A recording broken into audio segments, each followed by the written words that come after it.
cross-bearer mountain as you process into the chapel.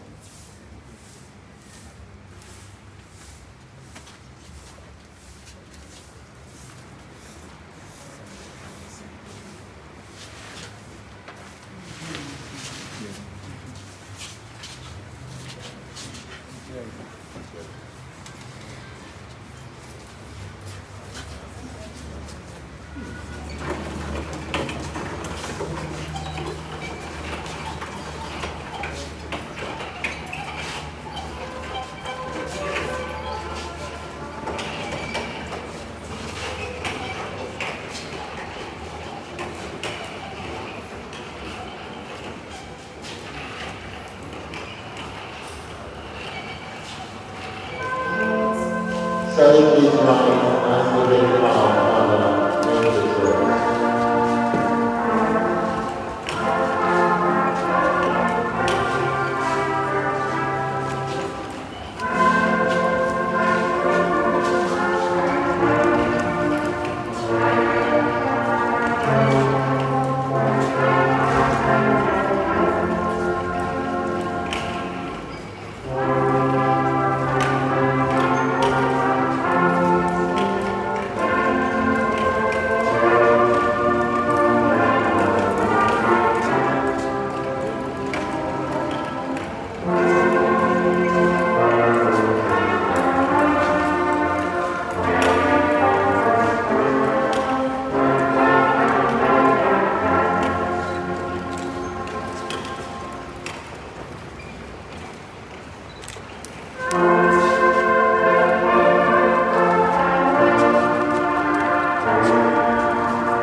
Good morning. Good morning.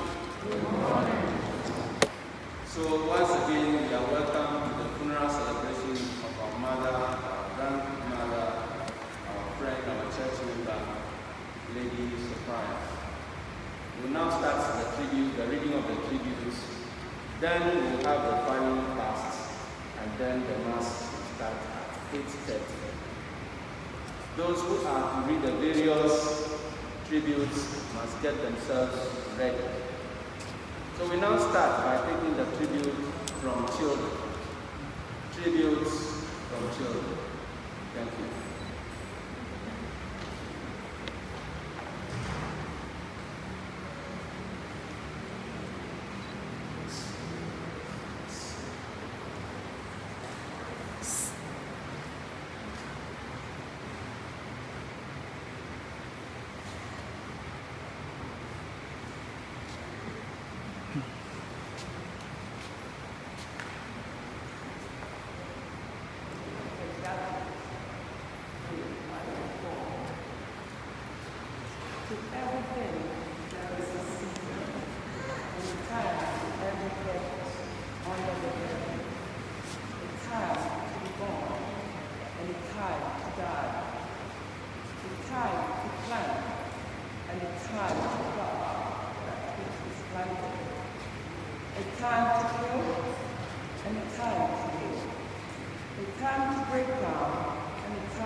My mother, Mom, you are a special lady. I salute you. A mother of principle, a loving mother, kind and appreciated by all who comes her way, or knows her. I first saw my mother in 1969 when I was a Form 4 student at the Pokon Girls' School. That was her first visit to Ghana after she had migrated to England. I never knew she was my mother because I used to call her Sisi Apisia until later I realized she was my mom. But on her arrival, she had made preparations for me to join her in London to continue my education. Although I didn't know that she was my biological mom, I felt that motherly love from her at first sight. I couldn't ask for a better mother than you. You always feel my pains and share my joy, no matter what we are going through. Mother, my special lady, you have left me with a huge vacuum in my heart. You have always been there for me, your grandchildren and great-grandchildren. You earned the name Lady Sophia because you were the first person to have traveled abroad in the family. I took my retirement to Ghana to spend time with you. I saw how excited you were when I wrote the news to you that